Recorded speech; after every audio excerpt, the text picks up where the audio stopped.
reading is by who holds a PhD from Harvard and is a professor of philosophy at UC California, Irvine. The book is not called Anthills, a Theory. The word he uses is kind of like anthill in that it begins with an A sound and ends with an L sound and has an H in the middle, and it's a 7-letter compound word. Can you guess what that word is? I have a feeling you know what I mean. Well, I've been known to use colorful words out of respect for our faith, our traditions, this pulpit, and you. I will use the word anthill throughout this service, knowing that I know you know what I mean. According to Aaron James, an anthill allows himself to enjoy special advantages in social relations out of an entrenched sense of entitlement that immunizes him against the complaints of other people. Now, I know that that's really gendered language and it's really complicated, so I'm going to read it again. An anthill allows himself to enjoy special advantages in social relations out of an entrenched sense of entitlement that immunizes him against the complaints of other people. So now that we have that important definition in mind, let's open our gray hymnals and together touch the earth and reach the sky.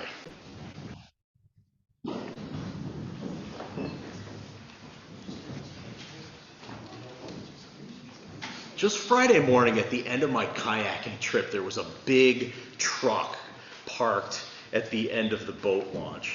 The bottom 4 inches of the front tires were in the water, and there were 2 enormous flags protruding from the bed. I can guarantee you that truck has never seen a day's legitimate work. I paddled up in the narrow space between the truck and the brush, and the guy inside said, "Am I in the way?" "Actually, yes," I said. And stunned, he said, "What?" I said, "It's not a parking space." "Why not?" he asked. He must have only asked the question so that I would tell him what he wanted to hear, which is, "Oh, no, you're not in the way, I'm fine." So I wasn't going to get anywhere with him. So without responding, I just slung the kayak over my shoulder and squeezed through between the bushes and his truck, careful not to ding it. And as I walked away, guess what he said? You know what he called me? An anthill. I find this particular epithet to be dehumanizing and frankly a little bit weirdly body shaming, so I try not to say it. But I have to admit that sometimes I use it. When I'm alone on the freeway and I'm being overtaken by a vehicle traveling so fast that my truck is jostled by the air pressure, causing the driver assist system to automatically apply the brakes, which I am sure causes the driver behind me to use the same epithet. Now, yes, I know I can turn off driver assist, but in other circumstances on my long commute, I really love it. The thing is that calling other people anthill at the slightest provocation seems to be a thing these days. In fact, there's a trending hashtag, AITA, and it means, "Am I the anthill?" People post stories or videos of a conflict or altercation and then ask, "Am I the anthill?" And frankly, whenever I see one of these, I think, yes, you are the anthill. I think both of you are acting as anthills in this moment. You may not live your life as an unapologetic anthill, but you're acting like one. And if you have to ask, you probably know that. Dr. Aaron James was probably thinking something similar when he wrote his book, Anthills, a Theory. He wondered what people meant when they used that term, so he embarked on a bit of informal research.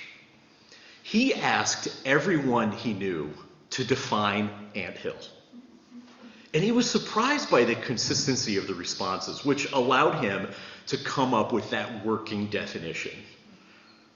An anthill allows himself to enjoy special advantages in social relations out of an entrenched sense of entitlement that immunizes him against the complaints of other people.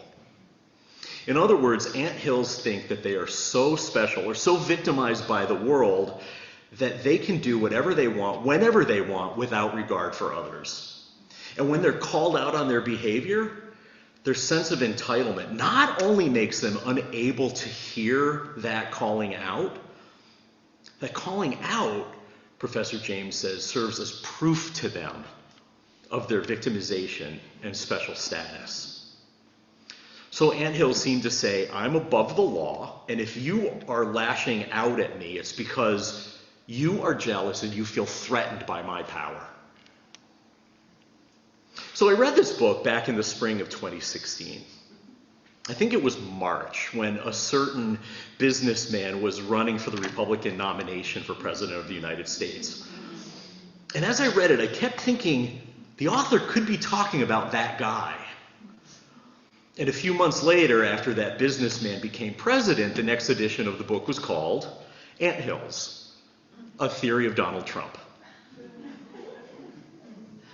What makes an anthill, it seems to me, is that the behavior is consistent. It's a permanent state of being. It's a state of being obliviously inconsiderate and often cruel. Now, an anthill is different from a jerk. A jerk is just inattentive, an oaf, a bore. A jerk can stop being a jerk or just act like a jerk once in a while. But an anthill, a true anthill, is something more. An anthill is incredibly unlikely to change. Now, it seems to me like we can all be jerks sometimes, and some of us are anthills all of the time. Because of that, it seems to me like asking the question, am I the anthill, may be the wrong question. As I said, if you're asking, the answer is probably yes in that moment. The question should probably be one of degrees. Take the story that I told earlier, my adaptation of the bridge fable. In the moment before the one let go of the rope, dropping the other into oblivion, they were probably both thinking, am I the anthill here? Now, the first time I read it, halfway through the story, as the one was questioning their responsibility to the other who was dangling below, I thought that one, the one holding the end of the rope up on the bridge, was a bit of an anthill. It just seemed to me, especially as somebody who worked with people in an incredible amount of need all the time, that when someone is in need, you stay, you help. You don't start to figure out a way to cut your losses and run. Nobody I know asks for help and jumps unless they're desperate. You show up for that. But then again, the other who jumped and ultimately fell was an anthill too. After all, nobody has the right to abandon responsibility for their own lives and risk the lives of others, forcing them to be the responsible ones. The act of handing over the rope and jumping was a lot like driving 120 miles per hour, weaving through traffic and blaming the slowpokes for being in the way. The act is endangering, and frankly, the act is suicidal. Ultimately, we all have the responsibility to protect the lives of the other, and nobody should be forced into taking sole responsibility for the lives of others who are perfectly capable of caring themselves. It should be a matter of choice. Last week in my sermon about families of choice, I talked about the women in the book of Ruth from the Ketuvim in the Hebrew Bible. Naomi and her husband, Elimelech, were Ephrathites who emigrated to Moab with their sons and daughters-in-law, Ruth and Orpah. Elimelech and his sons all died, and Naomi wanted to return to her homeland. Without any legal obligation to the younger women, Naomi directed them to return to their own families. Orpah obeyed, but Ruth decided to stick with Naomi, to profess her devotion to what she considered her family. She said, where you go, I will go. Your people will be my people. Where you die, I will die. The two women made a commitment to each other. They took responsibility for each other. A responsibility that formed their identity, a responsibility that helped form the identity of a people for millennia. Naomi and Ruth were Ephrathites by birth. They were Moabites by immigration. They were Israelites by faith. But they were Responsibilites by practice. Responsibilites. You know, a few weeks ago, Leah and I were working simultaneously on a Google document, and she could see that I kept mistyping responsibilities as responsibilites. And not only did autocorrect not fix it, it kept capitalizing it. So I joked that Responsibilites sounded like a community of people, like the Moabites or the Canaanites, and she said, "There's a sermon in there." And I liked the sound of it. I thought, I want to be a Responsibilite. I want to identify as a Responsibilite, a Unitarian, Universalist Responsibilite. The way I see it, Responsibilites are people who face their anger and deal with it. Responsibilites are people who are in charge of themselves and in charge of their wounds, in charge of their fears. Responsibilites are people who take care of those who cannot care for themselves, and they accompany those who are willing and able to care for themselves.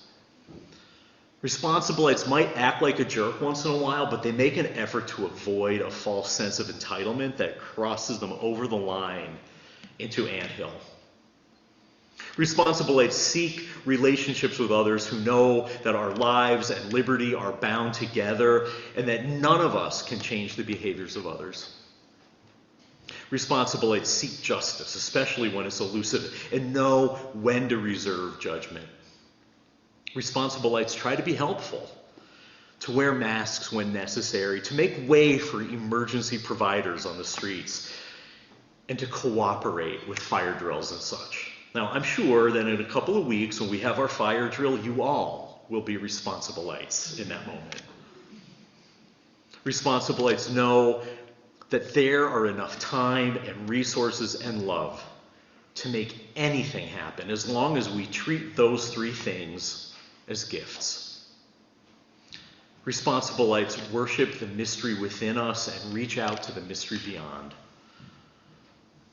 Responsibilites, I don't think, go around calling other people anthills. I gotta work on that when my truck suddenly breaks on its own. One thing I can tell you, though, even though he called me an anthill, that guy in the truck on Friday may have acted like a jerk, but I'm not going to call him an anthill.